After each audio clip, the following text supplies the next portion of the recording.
Welcome to the questions and answers segment of GYROpalooza. And wow, we're very impressed with the amount of questions. Lots of great questions here. Close to 1,000 questions. Unbelievable. We're just overwhelmed with the amount of the support and kind words and compliments and a lot of the questions. Again, we appreciate your support. One of our favorite parts of GYROpalooza is listening to your feedback.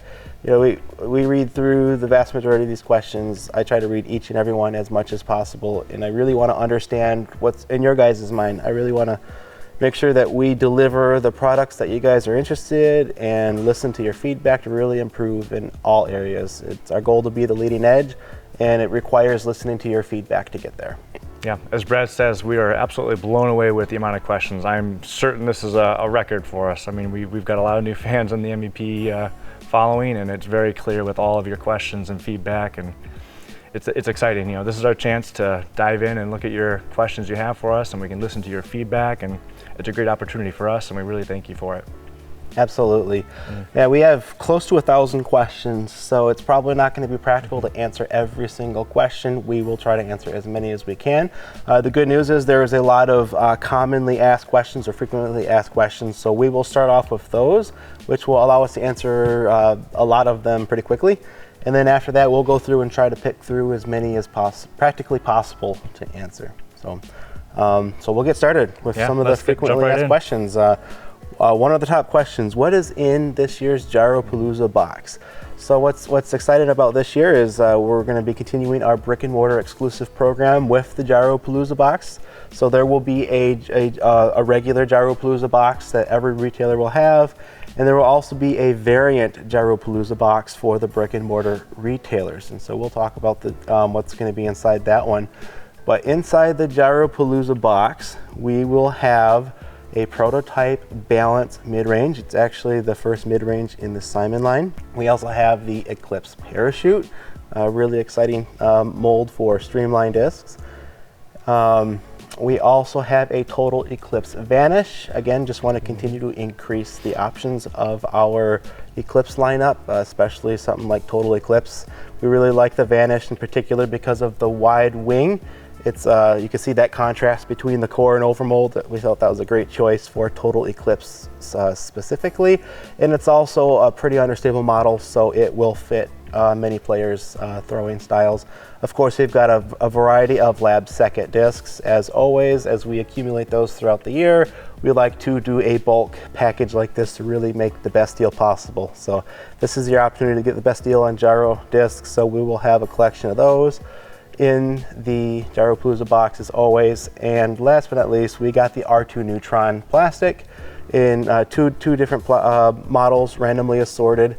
So again, the goal of this is packing the most value into the package as possible, and that was our goal. All of the factory second's we collect throughout the year, as well as the R2 Neutron Plastic to offer a good variety at a great price. Then the brick and mortar variant package will have the Neutron Thrill. The Eagle McMahon had his hands on the Thrill. He really liked it. As y'all know, it was a product that we discontinued a while ago. So we're going to make a comeback with it in the brick and mortar variants. Again, it's going to be a more limited option for the brick and mortar retailers, but so that's the contents of the GYROpalooza box this year. It's our top value per box. I think it's comparable to last year. We set the bar really high last year, and then this year is just as high, if not higher, when you add in that Neutron Thrill brick and mortar option. So really excited for this pack. You want to maybe talk about like the disc in the pack, maybe a little more information about the balance? Or yeah, actually the balance I want to talk about too. It kind of stems from one of the questions that we've gotten on someone asking, when are we going to bring back some beaded mid-ranges? With the mold massacre, with a lot of our old, outdated, unforgiving molds in the mid-range lineup, all of our new modern mid-ranges, we've shied away from beaded models, but this is now the first beaded model in our new modern lineup. So it's really exciting. Simon kind of, when he missed some of the beaded mids, and so this is an opportunity to bring them back, and what better than the Simon line. Yeah, and one of the questions we had about the parachute that's in the pack is it's a good one. They're asking how is it just as stable, if not more overstable than say the glitch or the pitch. That's a good question because it doesn't have the overmold on it. What we did to compensate with the lack of overmold, reducing that stability, we actually made it aerodynamically more overstable. We increased that putting line height, so it gave it a little bit more overstability aerodynamically, even though it doesn't have an overmold on it. We knew Streamline, we didn't want it to be too flippy, we wanted it to be usable, so we just increased the stability aerodynamically. Then we also had a question about, or a few questions about, with the move in to the new warehouse headquarters, will we see a comeback of in-person GYROpalooza? And the answer is yes, there will be a reintroduction of the in-person segment of GYROpalooza. With one caveat, due to the size that MVP has grown, that disc golf has grown, it's going to be a more limited approach for entry into GYROpalooza, just because we just can't accommodate thousands of people. We will definitely accommodate hundreds of people. And so we will be doing a form of a sweepstakes in the GYROpalooza box. So the GYROpalooza box will have a sweepstakes. There will be a limited number of GYROpalooza boxes that will have a special ticket type of variant in the pack, and essentially that special variant will allow you entry into the event, as well as a no purchase necessary option as required for a sweepstakes. So we will be able to accommodate a certain number of players. It will be in the hundreds.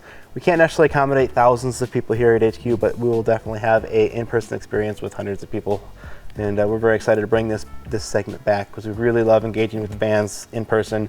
The retailers want to get Team MVP involved. So yeah, for many of the new fans that aren't familiar, GYROpalooza is an annual event that we've hosted for many years. It started small with just I think we said 17 people on the first GYROpalooza, and each year we did it. It's just a fun annual fan event. It's a blast. You get to meet and greet all of our gyronauts and hang out and catch up and play some rounds.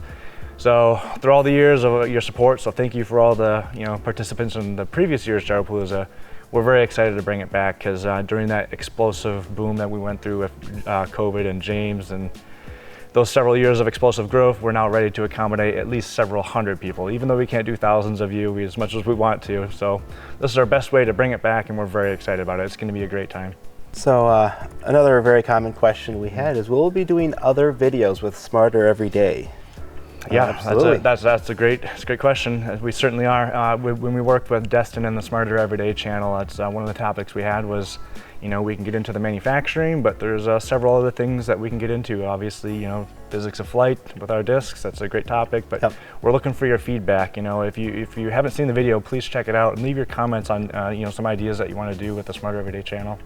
Yep, and yeah, it is going to be a deep dive as far as what Smarter Everyday calls them, a series of videos on Smarter Everyday, and we ultimately have to decide what the topics are going to be, and so let us know what you would like us to do a video on with Smarter Everyday. So check out, as Chad said, check out the video, drop some comments of what you want to see, because we are watching those comments, and ultimately we want to make content with Smarter Everyday for what you want to see. So let us know what you're interested in. Another very common one, Electron Watt when? Yeah. In fact, a lot of people ask it in that exact wording, Electron Watt when?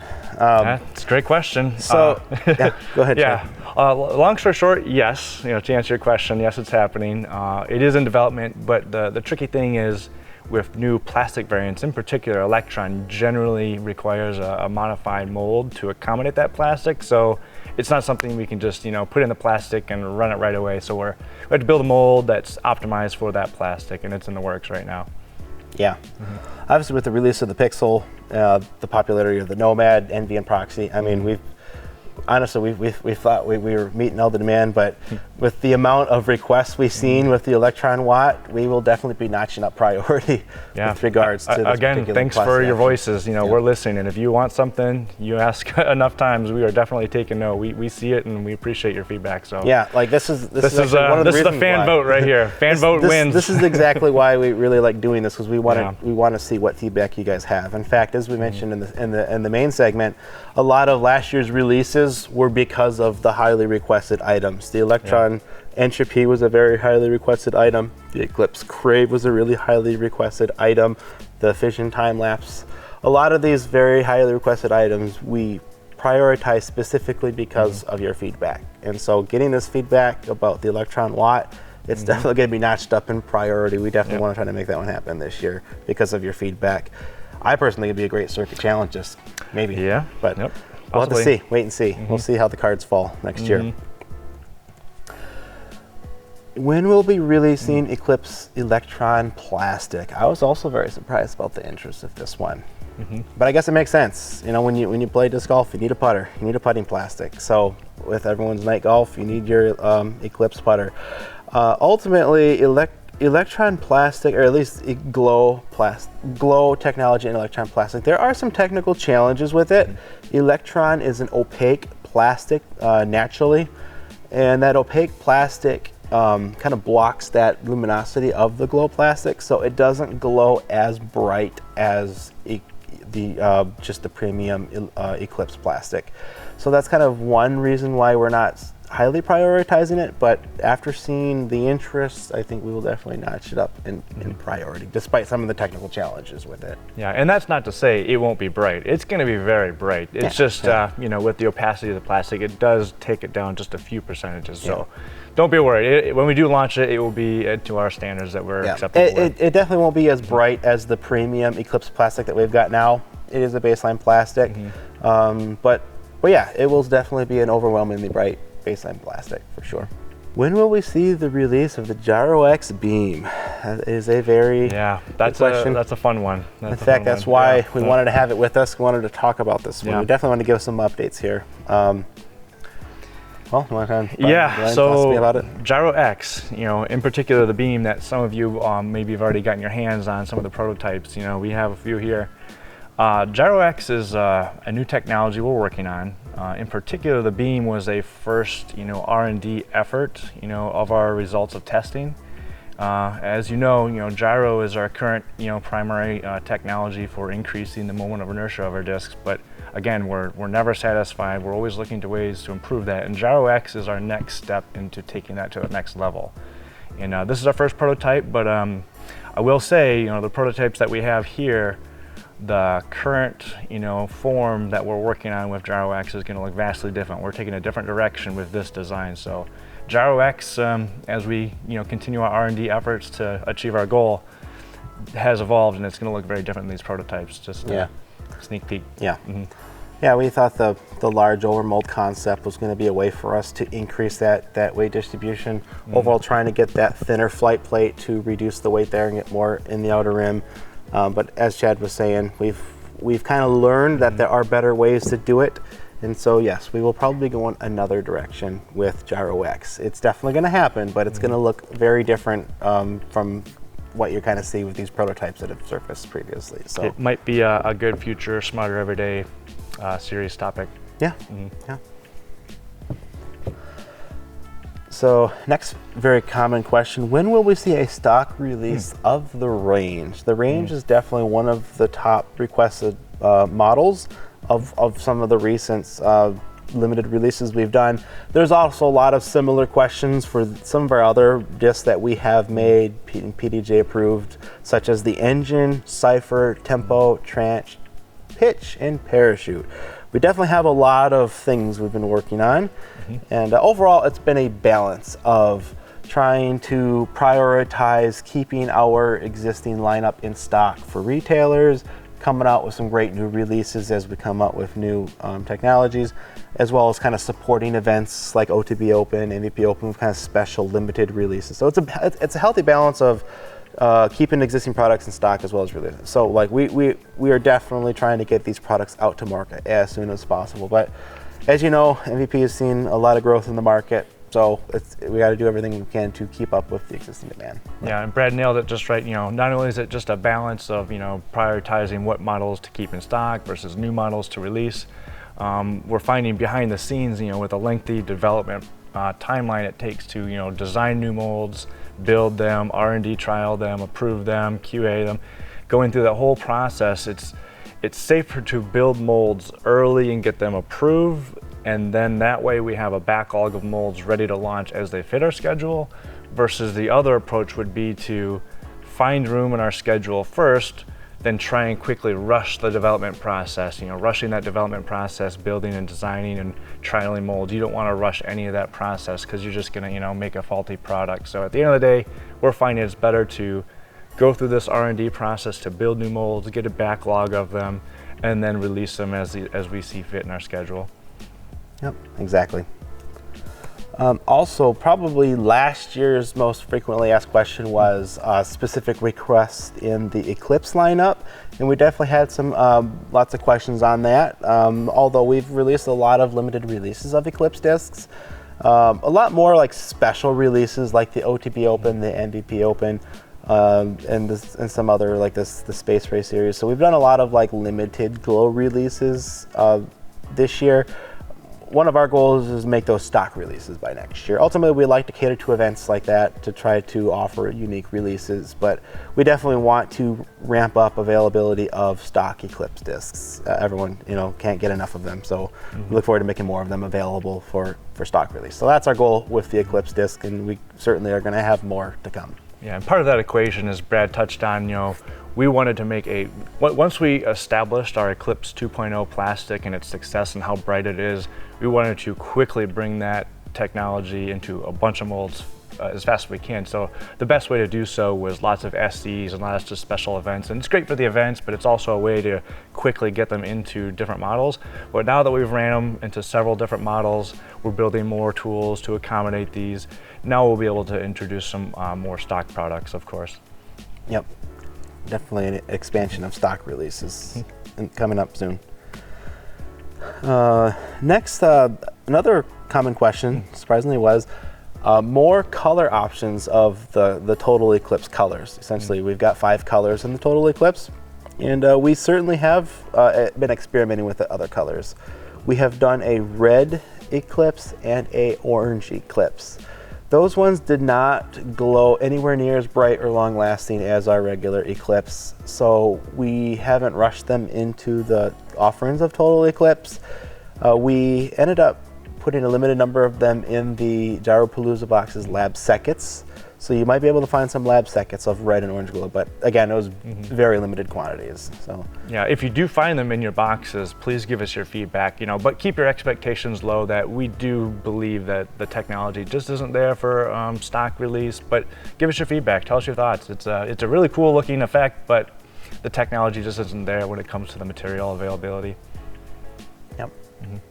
Another very common question, will we be partnering with Simon Lizott's Ditto Robot project as a way to standardize flight numbers? That's a very good question. Yeah, that's a great question, and props to Simon Lizott and his team for coming up with this robot. It's super entertaining. We love watching it. They've released several videos, so please check them out. To answer the question on is that robot going to be used to standardize flight numbers, and the short answer is no, despite how entertaining it is. Ironically, behind the scenes, before we sponsored Simon Lizott, we actually had an internal project that we're working on. It's a very different approach. You know, it's very different than what Simon is doing. So our approach is going to be probably where we're going to be leaning towards on standardizing flight numbers. But again, we love what Simon's doing, and it's super entertaining. Yep. How do we decide which plastics get released in which discs? That's a we got a big hat and we draw it. No, I'm joking. I mean, ultimately, a lot of it is your feedback. You know, as we mentioned, like things like the Eclipse Crave, the Electron Entropy, a lot of it is like, what are some highly requested items? Electron Watt, that one's kind of new on, that one's new on our hot list.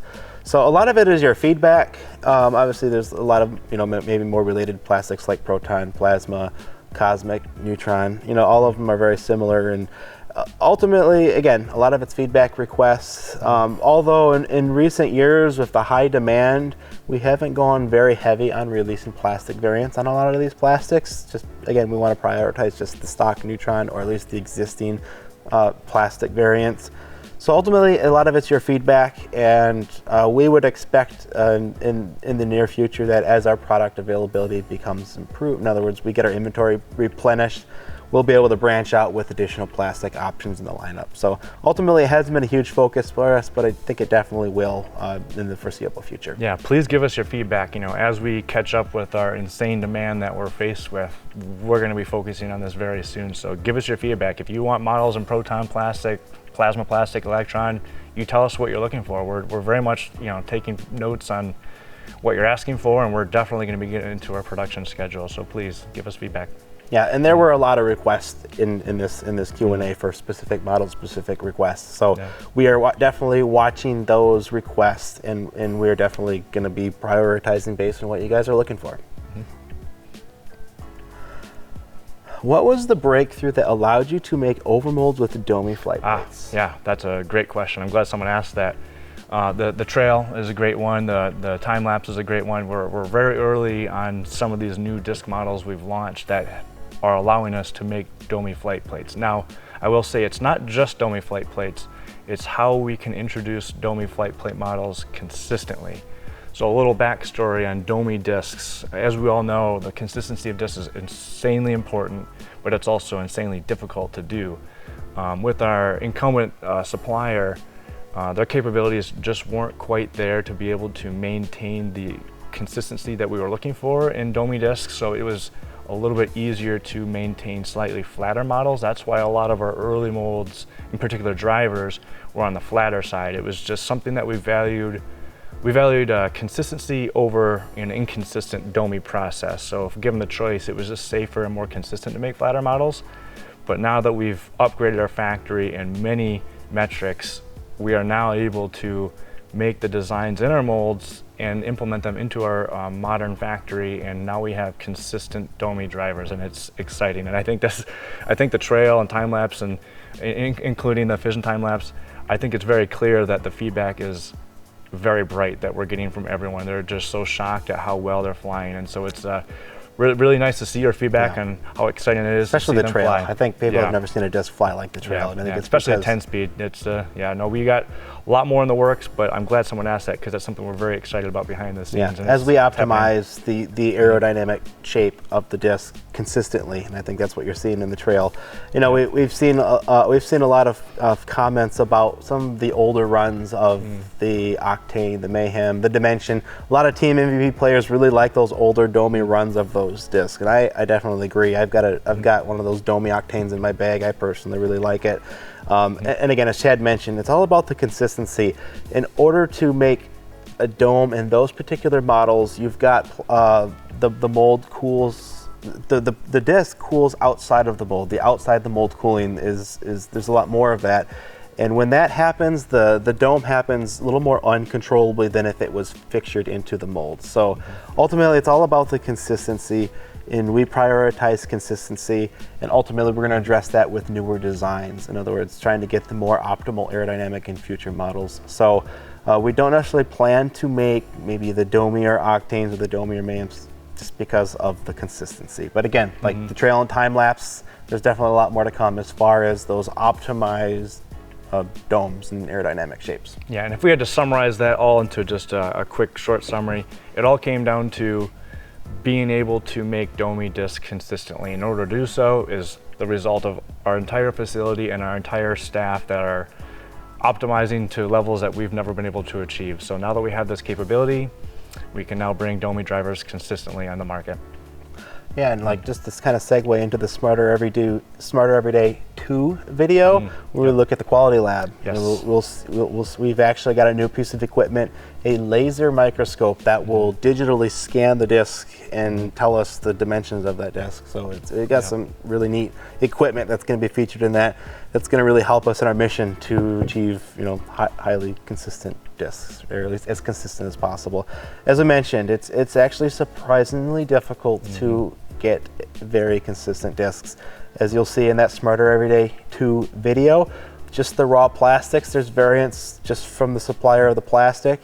We run it through special melt flow analyzer to analyze the properties of the plastic, and you'll see that the plastic varies a lot to lot. So a lot of that is ultimately the reason why there is some inconsistencies in discs. We're going to strive to minimize those as much as possible. I feel like we're definitely on the leading edge of achieving that, but we definitely got a ways to go to get optimal consistency of what we're striving for. Yeah, we're very proud of the team and the organization and the facility that we're building to be able to make consistent discs. It's incredible. You know, the where we started to where we are now and where our projections are. It's an incredible roadmap, and we're very proud of what we've built so far.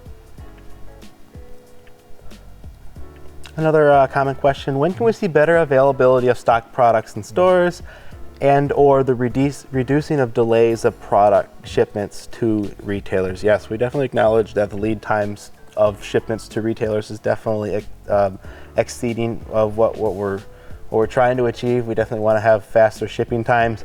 As we mentioned in the main segment, we've had to modify our strategy for a make-to-order business model.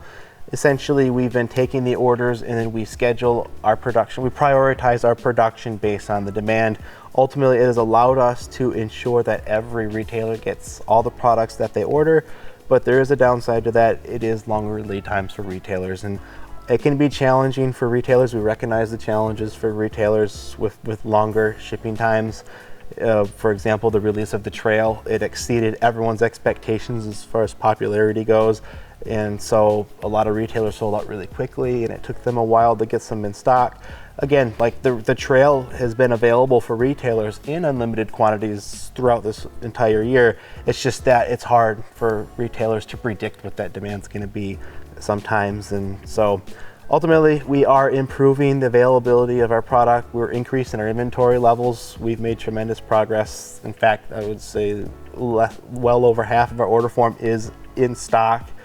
In the coming months, we would expect that the majority of products will be back in stock, and that will help tremendously with reducing the lead times. So the availability is improving gradually with time, and we expect it to improve quite a lot as we go into this slower winter season. Yeah, and to touch on the topic of it's very difficult for dealers to predict demand of new products. You know, that's where your voice comes in. So please stay in touch with your retailers and tell them what you're looking for. It's, you know, it's very difficult as a retailer to know what mold is going to be popular. So help them out. You know, build that sense of community. You know, stop in, check with your dealer, and talk with them what you're looking for, because it's very helpful for them, and they can stock accordingly. So it's, you know, part of the fun is we build a lot of new molds, a lot of new products, and dealers sometimes are a little bit overwhelmed on the quantity of discs that we are launching. So tell them what you're looking for, and they'll definitely be able to accommodate for you. Yeah, exactly. Will we see out of production disc make a comeback? Well, this is the first time that's happened with the Thrill. The Thrill, that is a first. So thank you, Eagle. Like, this is the first time we're doing this, and I guess to answer your question, yes, the Thrill is the first one that we're doing, but I will say it probably isn't going to be something that we're going to be doing across all of our out of production discs. You know, they're out of production generally for a reason. The primary reason being our ability to design and manufacture higher quality discs that we've previously designed, you know, over a decade ago is right here on our table. We can design more modern, that are more forgiving, higher performing, just about every aspect you're looking for in a disc golf disc. So generally speaking, we're going to be more focused on designing better optimized, designed and manufactured discs, but it's not to say we can't or it's impossible to bring back out of production molds. It's just generally going to be our focus to make new and better. Yeah, needless to say, Chad's ability to design discs now versus a decade ago, significantly better. I think everyone agrees. Some of the most recent releases have just been absolutely amazing. The Trail, I mean, all of them really. So Chad's design capabilities are only getting better.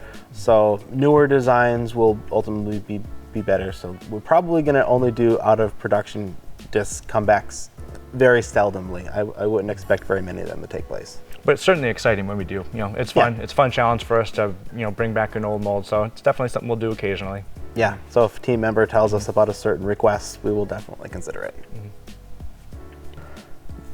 We also had a few questions about the availability of MVP Pro Shop releases in the European market, and that's a great question.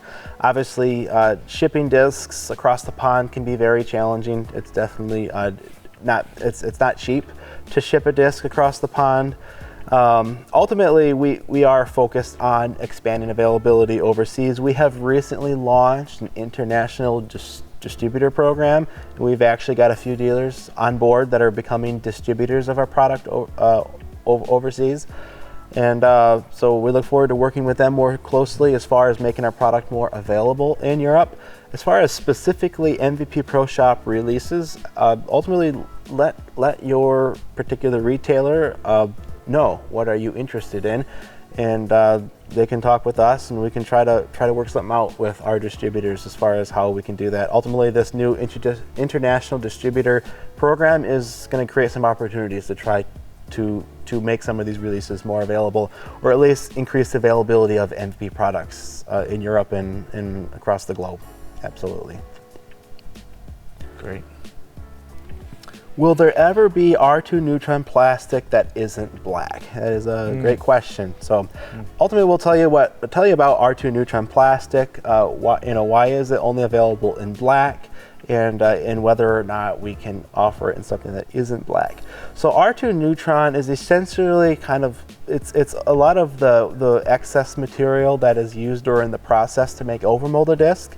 As you may see in the Smarter Everyday video, there are things like the injection runners, there's flashing, there is an injection runner on the center part of the disc. There's kind of excess plastic that has to go through a trimming process because plastic has to be vented out of the mold. So there's a lot of process related reasons why you've got this excess scrap or waste material, you can call it. And that's typically only available in black. Because you've got a black overmold on a core, so you've got kind of contrasting colors, and typically you can only get kind of a dark brownish or blackish color. So it's just a technical limitation when it comes to recycling that waste material. We felt it was best not to send that material into the landfill and offer an affordable product.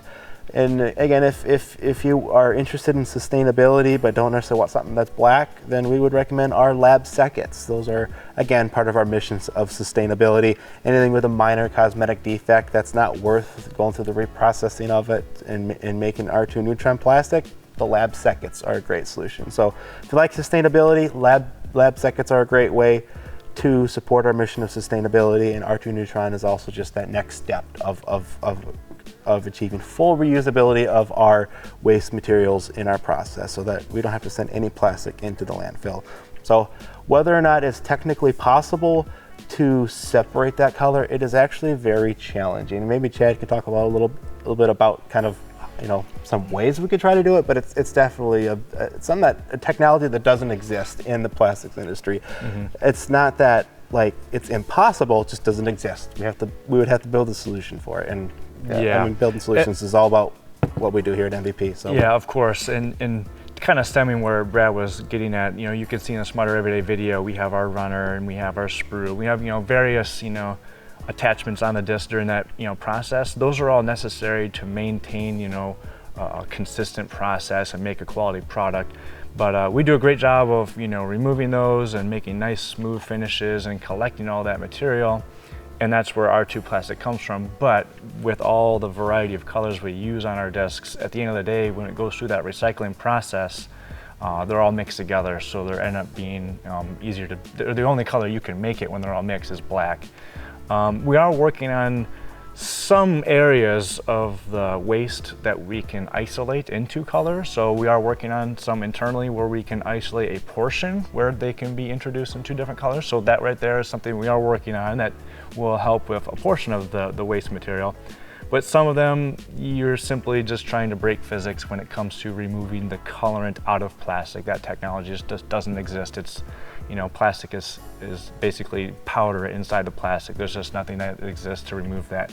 However, at the end of the day, given that limitation that the technology doesn't exist, the best approach is put it in R2 plastic, and it's a great way to, give discs new life, and yeah, it's a solid product for an affordable price. And I guess another tangent too is look forward on the Smarter Everyday 2 channel. That's a second channel where he kind of has maybe some excess footage from the first filming session. And in that video, we're still editing it, but we're getting very close. It might be launched pretty soon. I don't know if it's before or after this video comes out, but be sure to look at that because we actually get a deep dive onto the recycling process. You can see how we're trimming, collecting, sorting, granulating, and running it through. So it's a good process to learn about, and we're excited to show that on that video. And yeah, and actually kind of inside that video, we do show how we actually do separate colors where possible. So there is actually a lot of recyclable colors that get used within our process and separated out before. But again, it's not always possible, so that's why we have our 2 Neutron plastic. That's great. All right, so we'll kind of get into some of the more specific questions, some of the more unique questions here. One here, it took so long to complete the HQ expansion. Have you already, or do you fear you might soon outgrow it? That is a very valid concern, and we have asked that ourselves, is this big enough? And ultimately, there is a lot more capacity available here in the headquarters. Even in our production facility, we have the infrastructure for continued growth. So we're not worried about it in the short term, but in the next 10, 20 years, it is possible. It's definitely possible that we could outgrow the existing facility. So it's not impossible, but we're not worried, at least in the short term.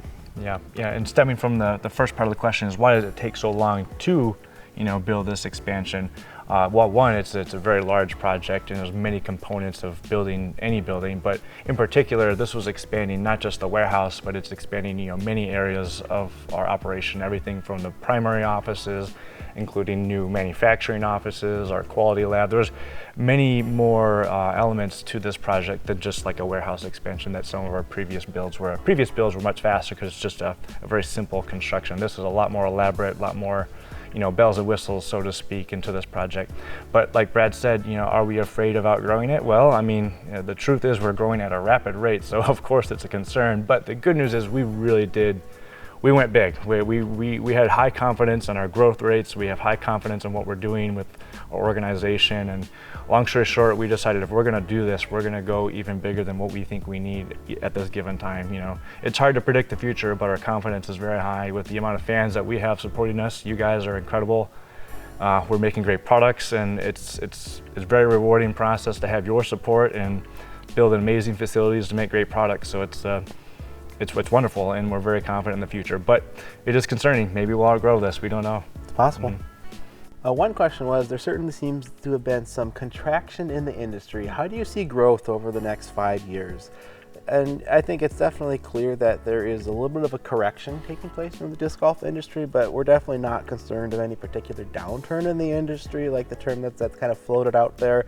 I think that shortly after COVID, when there was a lot of new players and a lot of discretionary income was being spent on physical goods, just because with COVID there was travel restrictions. You couldn't go to restaurants, movie theaters, or travel as much. It was much more restricted. So a lot of discretionary income went into physical goods in the years following COVID. So I think that as the whole economy kind of corrected itself, I think that that inflated amount of spending on consumer goods has kind of corrected itself. So I think that's mostly what we're seeing. I don't think the disc golf industry is declining or anything of that. I think it's just a little bit of a market correction. I think overall that the growth of disc golf is going to be a little bit more stable and consistent year over year. And honestly, as a manufacturer, we're happy to see that. Just predictable, stable growth is much easier to plan around than explosive, unpredictable growth. So we're happy to see a little more stability and correction, and that way we can kind of better plan our resources, how to meet that growth without overextending ourselves. Yeah, and with this stable, more consistent growth, this is our opportunity that we're taking a lot of notes on new ways that we can support different avenues that, didn't have as much focus in our capacity. Now that we're catching up with production, we're building our organization to be stronger and healthier.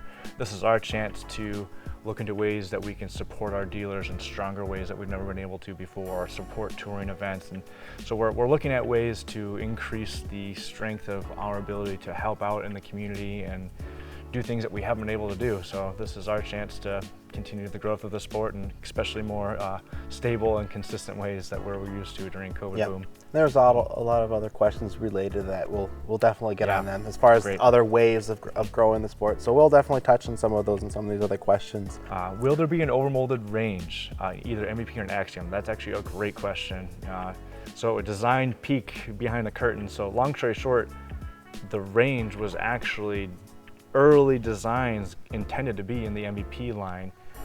Due to limitations on our manufacturing and automation side, there's a geometry limitation that we're faced with. We're going to be able to solve it, but it was a little bit more challenging than we were really willing to bite off on the first attempt at making a negative flight plate or a anti-glide, sunk-in flight plate model. So we decided we're going to shift it to streamline because streamline discs are far easier to manufacture. Sole molds are very easy to manufacture. So we decided to shift that design into streamline for now. But that's not to say will we ever make something similar into the MVP or Axiom lineup, and we definitely will. Yeah, it was ultimately a way to get it to market more quickly because there is definitely demand for that type of disc, and so we wanted to kind of make sure we got there sooner than later. So streamline was a way to get it out there quicker for you guys. Yeah, spoiler alert.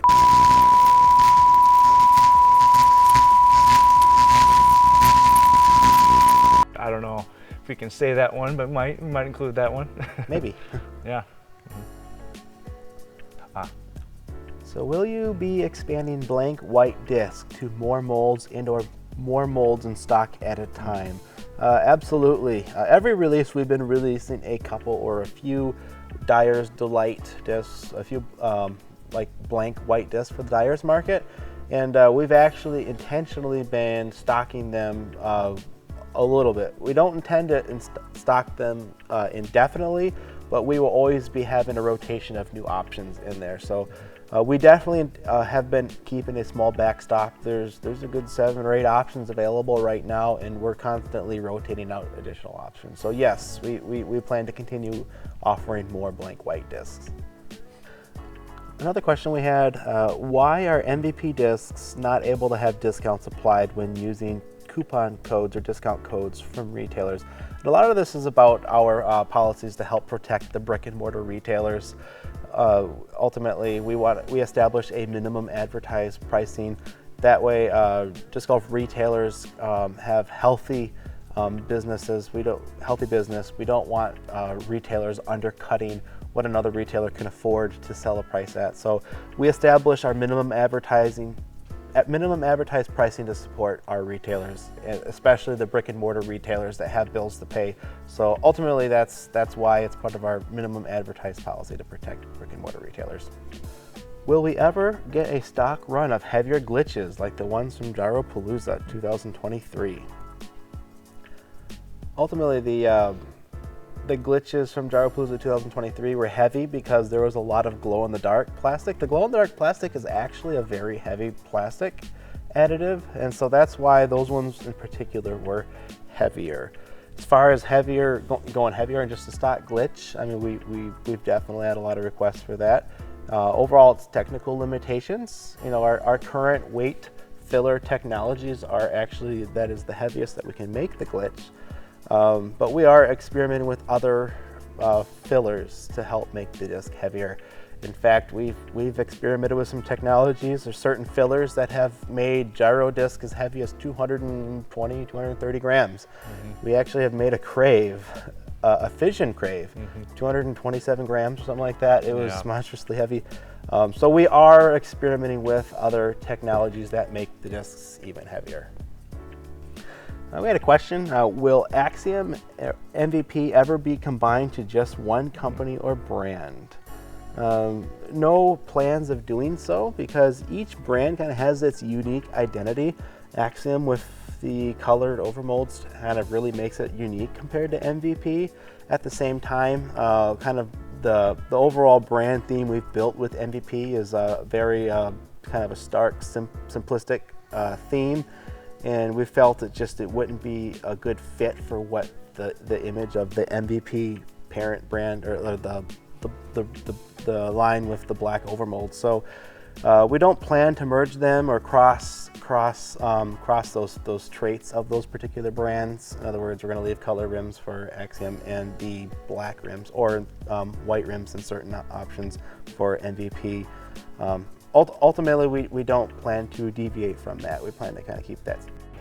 Yeah, as Brad said, we do value our brand identity. It's very important to our brands, and we want different visual appearances for each brand. And in our props to our graphics team. They have brilliant ideas and how they have visions for each brand that we introduce, between MVP, Axiom, Streamline, and others.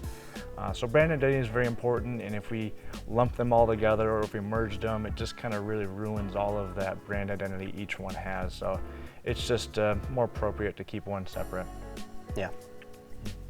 Why are all fission discs not lightweight?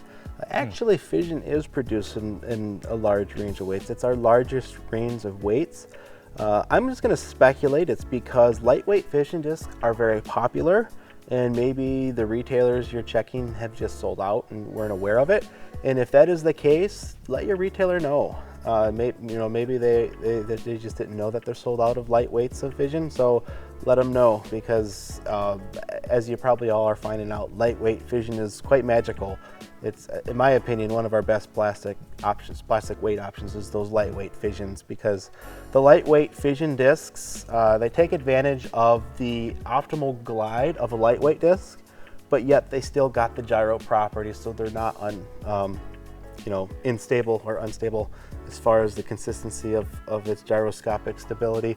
Because when you get lighter, it loses its overall gyro effect, because the disc will have more side-to-side motion. Except a fission disc, you can go lighter and maintain those gyro properties. So it's the magic of lightweight fission discs that I think people are catching on, and that retailers are selling out. So let your retailer know if there's a certain lightweight that you're interested in. Being engineers and scientists, can you please explain to everyone that stable means straight? Chad, the engineer, you want to yeah, that's a great one. When we say stable as disc golfers, stable generally means straight, but it's a term that is used in different ways, and it causes a little bit of debate. Some people say, a flare from Streamline is more stable than a trace. That's a common term that people will say. You could say that you should be using the term a flare is overstable compared to a trace. It's just terminology, and I think at this point, as long as you're using context clues to understand what people mean, I say let it slide. It's all about communication, and what's in the context of what's being said is important. But at the end of the day, stable generally means the gyroscopic properties that are going to maintain that axis of rotation. Stable is going to hold that rotation about that axis, and it's not going to deviate from that. So that's generally what people mean when they say stable. That's why stable from means a physics straight. standpoint. Yeah. Stable means straight. Yeah, straight means don't deviate left and right with that turn and fade. Understable means it will turn for a right-hand player, turns to the right, and then overstable, as Chad was saying, more overstable means fade to the left. So I think a lot of people know that. Any plans for another very understable putter? The spin is fun, but has a handful of time that takes getting used to. That's a good point. Yeah, we that's definitely actually could use more understable putters in our lineup. Yep, that's a great question. Understable putters are very popular. I love understable putters in particular. With the spin, being an older model, a little bit outdated. The cue of where we were going to introduce an understable putter was just before we brought Simon on, and now we have the Pixel. Now I will say the Pixel is more on the neutral side, but we decided instead of launching an understable putter not in his lineup and then the Pixel right after, they would kind of overlap too much at this given time. So we decided, let's go with the Simon Pixel first. But we do have design drafted for an understable putter that could be a great complement in the future. So yeah, it's definitely a need we need to fill. We're definitely due for one. It's a great question. Yep. Are remix discs sold to retail stores or just online through Amazon? So remix discs are ultimately just factory seconds through the OEM program, and we just felt it wasn't worth the resources to reprocess it, kind of like a recycled line. It's still an acceptable product, just minor cosmetic defects. So ultimately we felt selling it through sales channels where quality is not important, where maybe price is more important. So ultimately just factory seconds through channels where second quality is generally perceived and accepted through. So that's kind of why we felt that remix being sold through Amazon was appropriate, just because they're just factory seconds. Are there any plans for new plastic types or combos coming to the lineup, such as a fission core and a glow rim? That's a very interesting take, because when you think about how many plastic types we have that you could permutate in the core and overmold. That's why we love overmolding. A lot of fun. Yeah, it can get overwhelming for retailers. You know, think about, let's just say about 12 plastic options approximately times 12 different options in the overmold. You're talking hundreds of plastic options. Multiply that out by 70 or 80 models, you're talking thousands of options. So ultimately, it's just too overwhelming for retailers to release so many of these different permutations. It's not to say that we definitely couldn't in the future. I think that we definitely want to be careful about not overwhelming the market with just so many different plastic variants. I think that for some of these unique type of plastic variants, we've got some ideas of how we can offer them in limited quantities. Again, I wouldn't expect these, hundreds of plastic combinations permutated into thousands of different disc plastic options. We just don't want to overwhelm the market. So we got to be careful with how we combine some of those options. So when deciding what disc or mold to put into or take out of production, what goes into that decision? Oh, that's a very layered question, but it's a very good one. I guess in short, when it comes to introducing a mold into the market, first, which brand is it going to be in? Is it going to be MVP, Axiom, or Streamline? We have to make that decision. But when it comes to what are we missing in our lineup? And firstly, that comes from your feedback. Your feedback is paramount when it comes to what molds that we want to bring to the market, because if we're not listening to you, we're not going to fulfill your needs. So at the end of the day, your feedback's most important. We take your feedback and we kind of lay everything out on the table, and we look at what's most important that we can introduce at any given time. And so we go through the design process. We'll make some drafts, whether it's 3D printing or just looking at some drawings that I can create, and we kind of evaluate internally. And then we take it from the next level once we make that decision of which we want to go forward with mold building, etc., and R&D and prototyping. There's a lot behind the scenes, but it's incredibly rewarding and fun. I mean, Chad's designs only get better. So ultimately, some of those older designs may get discontinued, kind of like we've seen back in 2019. We felt that there were some designs that we can improve upon. So that's kind of what goes into decision making of taking some things out of production, just because we've got some ideas of how to improve the designs. Another question, when creating a disc, how does the first draft process begin? Do you look at the gap in your current catalog, something to shock the sport, or just spitball until an idea sticks? Well, we do a little bit of both. I mean, generally we want to look for staples first, like the Trail, the Pixel, some of these really popular models. We want to hit our core molds first, and especially with our recent developments in our factory, and increase our capabilities and our quality lab, and everything we've built has unlocked our ability to design great products and great molds. And so we're really focused on some of our core lines, but like you say, some of the shock the market or experiment with new things. The Range was kind of our first dabble into a little bit something different in our lineup. The glitch. But what is the first? Oh, the glitch. I mean, yeah, the glitch is a great example. So unique. Great example there. I guess to answer the question on the first draft process, it'll be just me designing a few models, and I'll create some drawings, and we'll just review internally just by looking at the drafts. And then if we want to go further, we can 3D print it or etc. But generally, it's a fun process. I'd say a lot of recent ones we've been doing a lot of 3D printing that really helps with getting that hand feel right. That's been paramount to getting that right hand feel, because I definitely would say the more recent ones just fit so good in the hands. Yep. Will MVP create a program focused on introducing the sport of disc golf to schools? The answer is absolutely. As we mentioned about ways to grow the sport, schools will definitely be a focus for us. In fact, we are working on a program, a new school program, and it's going to be a pretty substantial program. More details to come on that one, but yes, we are working on something, and we will be introducing something to make disc golf more available, to really try to get new youthful audience into disc golf. Yeah, as we've grown our organization, not only is it our focus to increase our output of discs and things of that nature in-house, we are looking at ways to introduce disc golf to new players to create sustainable growth, and a great way is this. Now that Smarter Every Day has shown a good portion of the manufacturing process, will MVP's media team give us a good drone fly-through of the factory for a video tour?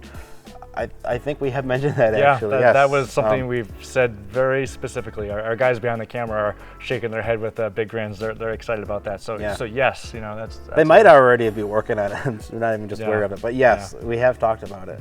I think that we'll definitely see something like that. Yeah, for many years we were very closed doors, but now we're letting the media team go have fun now that we've been open with Smarter every day. Years ago, you implemented a new inventory management system. Are there any stats that you track that would blow our minds? I think we mentioned this stat before, but I think it's just worth mentioning for maybe some of the new fans out in recent years. But back when James Conrad hit the amazing shot, and yeah, like along those lines, like that was also when we were ramping up our production capacity, and we really met up to the challenge to try to meet that demand, because we sold as much product on a single day the entire year, and we ramped up production, and we had our production capacity that same summer. We were producing as much product each month compared to what our previous supplier was producing in a full year. So our annual capacity became our monthly capacity during that ramp up the year that James Conrad hit that shot. So we really were ramping up our capacity. Even way back then, we were hitting some impressive numbers. So I know we've mentioned that stat before, but it was worth mentioning. That's something we're really proud of as far as how quickly we ramped up our capacity to meet that demand, as well as just how explosive that demand was at that time. What was the most awkward place a fan recognized you in the wild? I actually have an interesting story on this one.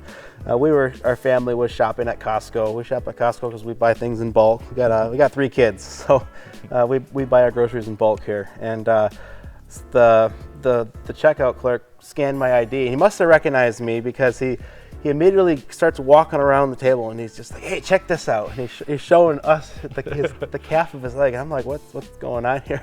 I saw that his calf had I believe it was a DGA tattoo. He's like, "Don't judge me. I got another brand here." But I just thought that was funny. He recognized me. He must either recognize my polo or my name on my ID that he scanned there. But that was kind of neat experience in the wild. I wouldn't say maybe it wasn't awkward, but it was just kind of a funny coincidence. My wife and I, we were at a neighboring casino near our house. We wanted to check out since we haven't been there before, and we're walking down to the poker room, and someone spotted my logo, and he's like, "Hey, I like your polo," and ended up being one of our customers. So shout out to him for saying hi. That was pretty cool. That was Ideal Disc, I believe. Yes, it was Ideal Disc. Yep. That's neat. Small world. Yep. Oh, what CAD software do you use for 3D modeling? Oh, that's a great question. There you go. Yeah. I use Autodesk Inventor. I've been married to that software ever since college. It's just what I started with. It's great. Someone asked, is it Fusion 360 or SolidWorks? I'm very familiar with both those platforms. There's many great softwares out there, but I've been just using Autodesk Inventor for many years, and it's been working for us. Another question, will there be an Eagle line of some sort in the future? So ultimately kind of more player lines like the Simon line or the James Conrad line. Ultimately, we have no current plans of adding more player lines to the lineup. We just don't want to overwhelm the market. We already have our 3 main brands, MVP, Axiom, Streamline, and 2 players.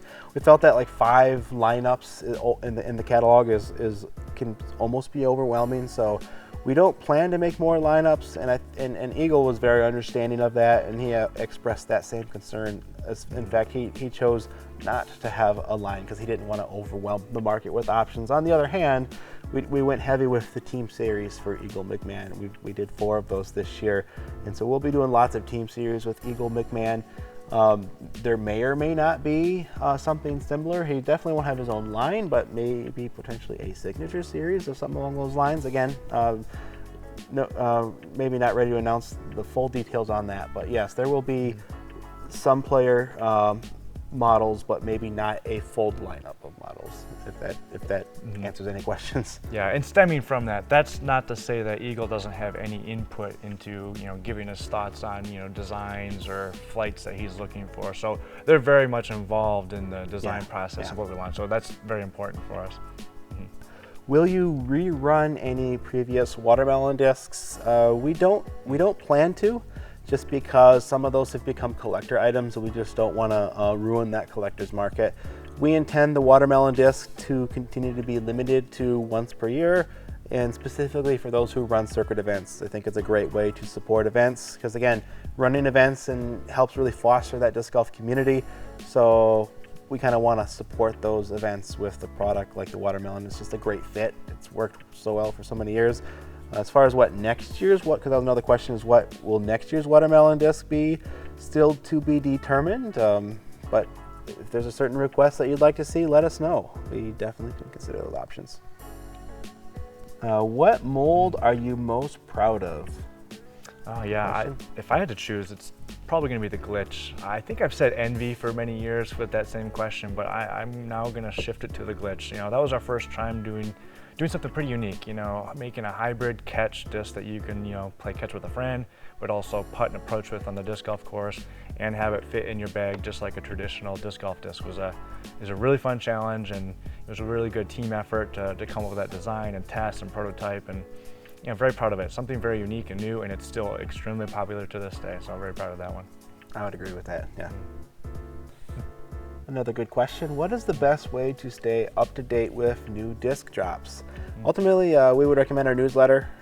We've got a newsletter right on our website. You just go there and sign up, and just be active on social media. You know, obviously we're very active with announcing our product announcements on all of our social media platforms, but if you want that instant notification, sign up for the newsletter. That's probably the fastest way you'll get up to date. Yeah, not only our newsletter, but also stay in touch with your local dealer. You know, I'm sure they either have a newsletter or social media page. You know, follow your dealer and listen to what they have when they drop them. Yeah. Notice some changes in the plastic field consistency this year compared to earlier runs. And there's a lot of specific examples, and they said, for example, or for instance, a lot of the Proton this year felt more like Proton Soft than the older runs of Proton. And actually, that's an interesting trend that we've heard. Others have said the same thing. Our theory is that when you get a brand new disc, it does not have your oily hands on there. So I think when you feel brand new plastic, it feels grippier. Over time, the oils of your skin kind of build up on the surface of the disc. So if you've got a disc that maybe doesn't feel as grippy as a brand new disc, try giving it a good scrub, wash it in the sink and soak it. I think that you'd be surprised at how much grime and dirt can build up onto these discs that take away from the grip. So yeah, at least that's just a theory. At least because we've seen this same trend, interestingly, in years past. Yeah, maybe stemming in a different direction on that question, but it is kind of related. In our quality lab, there's an instrument that we're actually working on that's going to allow us to quantify the grip of the disc. You know, right now, you know, this is our test. We go, yes, does that feel grippy? Oh, did I have pizza for lunch? Is my hand oily or not? There's too many variables, and everyone will go around and say, yeah, this is grippy or not. So right now there's something we're working on that's going to be able to quantify the exact grip or friction of the disc. So that's something that we're going to be able to, you know, maybe prove. Is there something different with Proton blend that is grippier? So another question: how often do we have job openings? We're constantly growing, and we've actually made a lot of new positions this year. We've internally promoted a lot of employees and also brought on a lot of new positions. So absolutely, there's always seems to be an ongoing job openings here at MVP. So we recommend check Indeed and or just contact us through our contact page. Send us your resume. We're always looking. We're constantly building our team of talented employees, and so absolutely, you can definitely find some job openings. So just check out our job postings or contact us. Why are plasma discs generally more dark than the other plastics? That's a good question. That's a good question. That one? Yeah, it's a good question, and I do have a positive note on that. So why are they so dark? And that comes down to the metallic powders that are inside, that metallic effect. And that metallic effect, you know, relies on reflectivity of those particles, but it also creates shadows, you know, depending on that angle. But the good news is that we've been reformulating plasma to make them brighter, but still maintain those, you know, swirly, marbly, metallic patterns. So long story short, you know, our previous runs were a little bit dark, especially in the shadows, but we've definitely made some significant improvements, and, you know, props to the quality and the material handlers and the color team to make that happen. just kind of along those lines, when it comes to plasma, it's very dependent on the light conditions. If you're looking at them indoors, just like if you're in your closet or bedroom with low light, you're definitely going to look dark. But actually, plasma discs, when they get out in the sun, they're actually, the reflectivity of those metallic particles is kind of amazing. So I think a lot of it's lighting conditions as well. Just kind of keep that in mind when you're looking at plasma discs specifically. They look very different when you actually take them outside and look at them in the sun. With other disc golf companies branching into mainstream retail box stores such as Walmart or Dick's Sporting Goods, are there plans to make headway into those kind of stores, even just starter kits? I mean, we plan to eventually reach some of these markets. I think they're a great way to help the growth of disc golf, kind of have more people exposed to disc golf, having the opportunity to purchase disc for the first time at these kind of retail outlets. But ultimately, we've been met with such high demand through the existing disc golf retailers. We're going to keep that a priority. We want to make sure that we can meet the demand for all retailers, disc golf retailers specifically. So first and foremost, we're going to take care of the disc golf retailers before we would ever consider branching out into other stores like Walmart or Dick's Sporting Goods. But ultimately, it's our goal to grow disc golf, make disc golf more, visible out there. So eventually, when we've got that extra capacity to meet that type of demand, we certainly will. What was the greatest part of 2024 for you guys, the brand as a whole? I'd have to give a big shout out to Eagle McMahon joining us at the start of 2024. I think that was really the big highlight of this year. So again, big shout out to Eagle McMahon, obviously Simon Lizotte being the greatest part in 2023, and James Conrad back in 2021. So again, just big props to the team MVP for making these memorable moments for the growth of MVP. So I would have to say that was the greatest moment of 2024. Another question is, why don't you make more drivers in Electron Plastic? I think we definitely will eventually. A lot of it is durability. Obviously, Electron is a baseline plastic. It tends to beat in, and with drivers being something that's more apt to have a tree impact. So that's ultimately why we haven't gone very aggressive with new releases of drivers in Electron Plastic, and not to say that we won't. In the future, we just want to prioritize Electron Plastic in the putters for that reason. But we definitely will expand in the future. The Trail has been out of stock pretty much since release. Did you underestimate the popularity of this disc, or did you need to juggle other projects? And that's a great question. Obviously, probably our most popular release this year has been the Trail. And ultimately, a lot of this we've touched on it as far as our strategy to make to order business model to allow us to more effectively meet the demand. It certainly has some drawbacks and challenges for retailers with the longer lead times. Ultimately, the Trail has been available indefinitely in unlimited quantities for retailers to order. So retailers could order as much as they wanted to. It's just that the challenge was the longer lead times for retailers, and we recognize that as a challenge for retailers. I think a lot of retailers, it's just the product just was much more popular than they anticipated, so they sold out quickly, and it just took them longer than they desired to get them back in stock.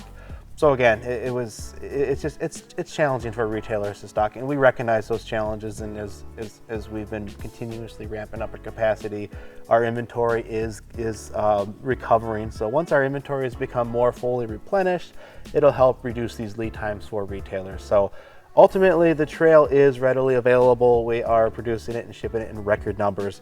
It's just there are some challenges with lead times and during these times of high demand. Do you plan on releasing more molds in the macro mini size? It's definitely a big desire. I've been asking Chad for a macro glitch for a very long time.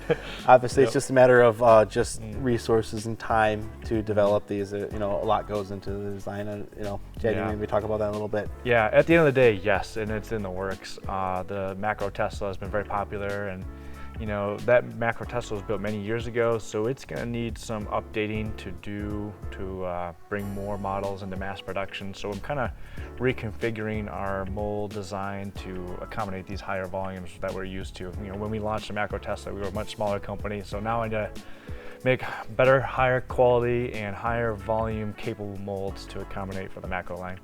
Yeah, I'm personally very excited. I look forward to a macro glitch myself. Short answer is yes, definitely. Yeah. And actually, you just we just initiated the building for the some of those minis. The lens cap mini for the Simon line that'll be coming in the foreseeable future. That will be an Axiom mini. We've had the MVP Nano for a long time, so Axiom will get a mini soon. The lens cap. Another question: what innovation are you most proud of in 2024, and what are you looking forward to the most in 2025? Yeah, I've got a great one for that. I'd say one of our most prominent quality lab introductions was this year, and that is our Kience. It's our laser microscope. In particular, what it's great at is measuring our profile of the wing. When it comes to this, our flight is really dependent on that wing profile and maintaining that parting line consistency. Prior to that Kience instrument, we had, a great height gauge, a mid-to-tile height gauge, with the nice granite slab with the, traditional height gauge, very common in the industry and, any metrology application.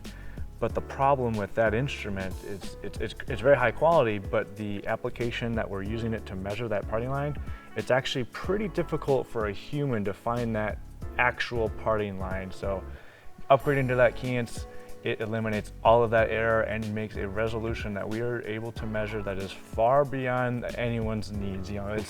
Its resolution is incredible, and it's opened up a lot of doors for our quality and consistency in our products. It's revolutionary, I'd say. And we're going to demonstrate that in the Smarter Everyday 2 video. That was a project that we were building out this year, and actually just prior to that video, we got that project up and going. So we're going to be implementing that throughout more of our processes to really help us with our consistency and disc dimensions. It was a very hefty investment, but boy, it is game-changing for us. Another question is, what was MVP's biggest learning lesson this year? I would say probably the trademark registration process. We've been registering trademarks for a number of years, but looking back on it, I wish we were a little bit more proactive about registering more of our trademarks, just because the disc golf industry is maybe a little bit immature at understanding how the trademark law works, and a lot of industries have matured and kind of follow the U.S. Patent and Trademark Office with regards to the norms of trademark law. So ultimately, I think disc golf has got a lot of development and learning to do about trademarks, and ultimately we plan to kind of be more proactive in doing due diligence with registering our trademarks, just because we have a very lengthy development process. We're very methodical with our product development. We spend a lot of time perfecting the product. We never want to rush anything in the market. Ultimately, we don't want to rush something in the market that doesn't meet our expectations. So we want to use the trademark office to proactively file our trademarks as we go through the lengthy development process for our products, just to secure the naming rights. And it's something that every disc golf manufacturer should do.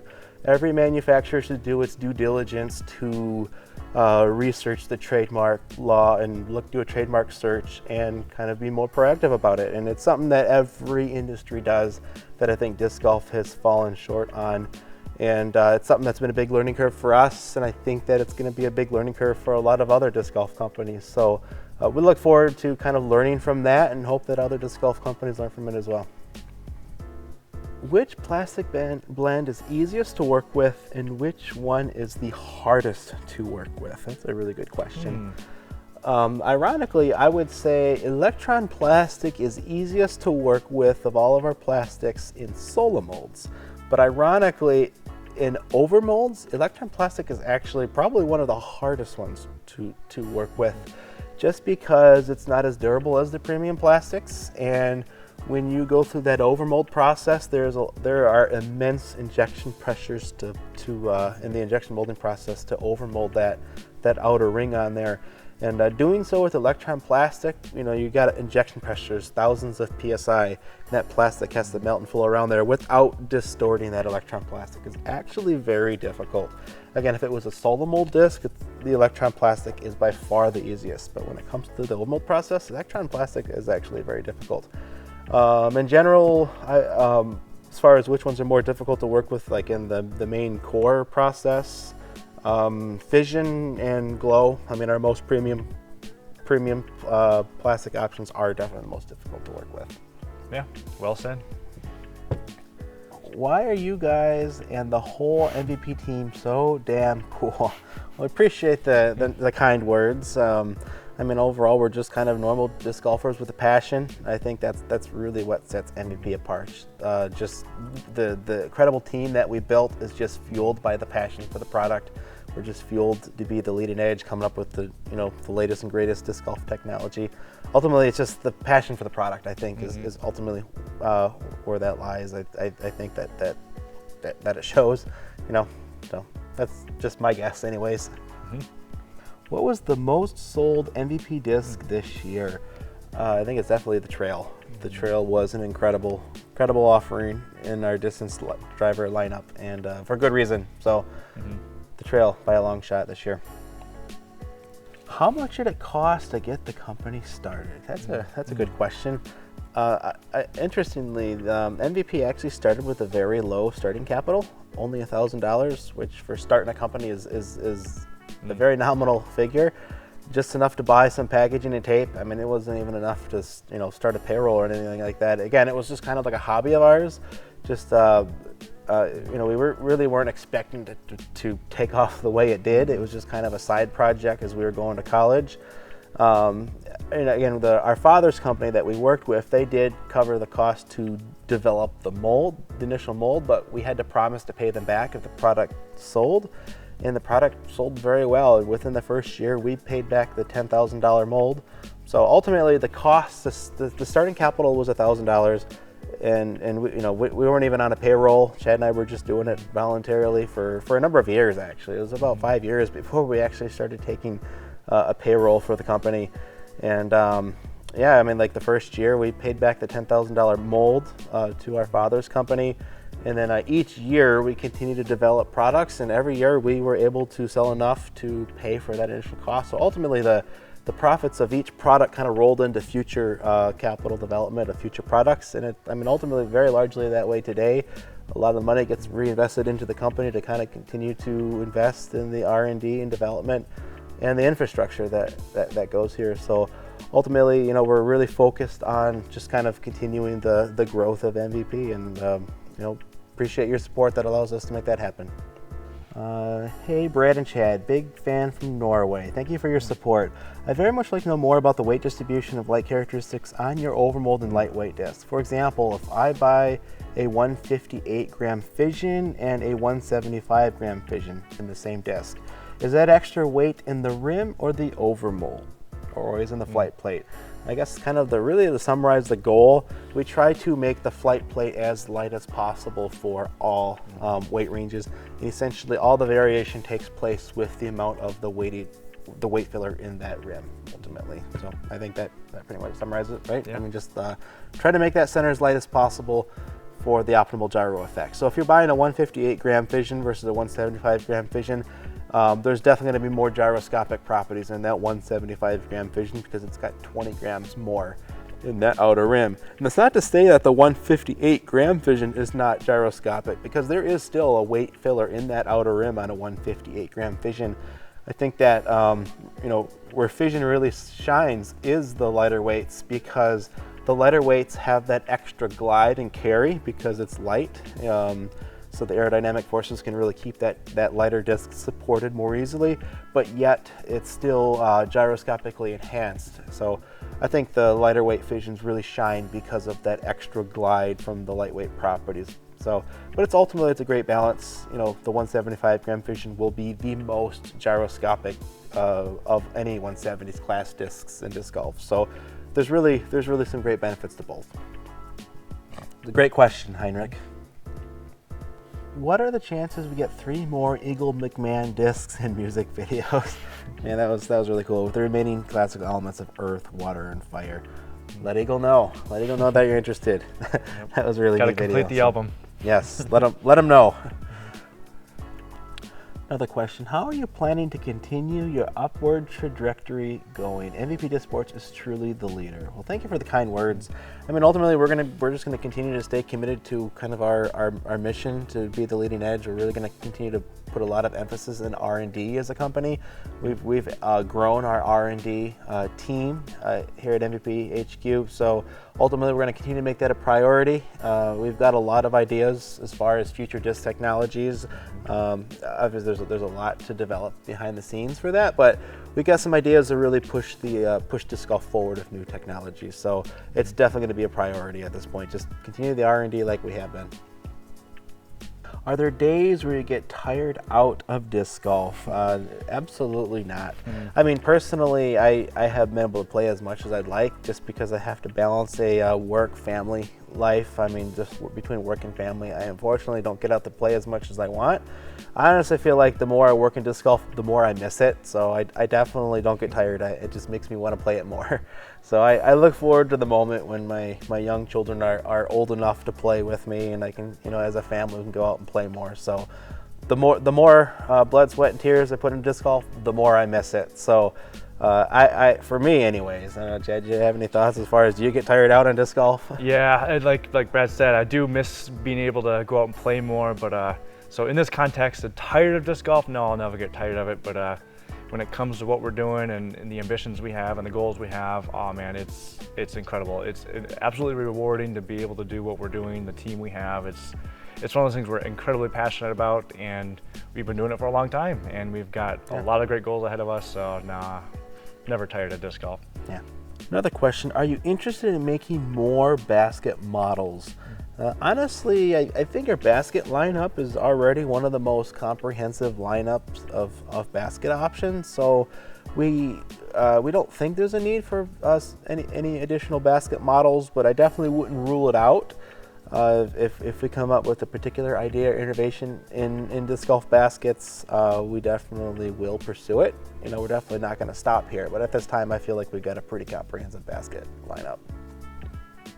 Well, I think that really covers most of the unique questions here. Obviously, we had the frequently asked questions that we felt kind of covered as many questions as possible. Obviously, it was just not practical to answer every single question, but we tried to touch on at least the subject of every question, and so ultimately that kind of wraps it up between the frequently asked questions and all those unique questions. Again, thank you so much for the questions, the feedback. This is really one of our big favorite things about GYROpalooza, is listening to your feedback and taking that feedback and really kind of executing upon it for what you guys are looking for. And I think we've got a lot of great ideas as far as what you guys really want to see next year, and so we're going to do our best to act on it for next year. So hopefully next year's GYROpalooza, we'll be talking about the Electron Watt. We'll be talking about the Range stock release. So yes, we are listening to your feedback, guys. So thank you again very much. Yeah, Brad, well said. Again, thank you so much for all of your questions. This is by far our record. It was a lot of fun going through them. I hope we answered as many as we possibly could for y'all. But it's great time to sit down and look at your feedback, and we really appreciate being able to listen to you guys and answer your questions, and looking forward to next year's. Yes, thank you guys. Thank you again for the support. We look forward to the in-person segment of GYROpalooza sometime next year. Again, stay tuned for details of the GYROpalooza sweepstakes. So that's ultimately going to be the next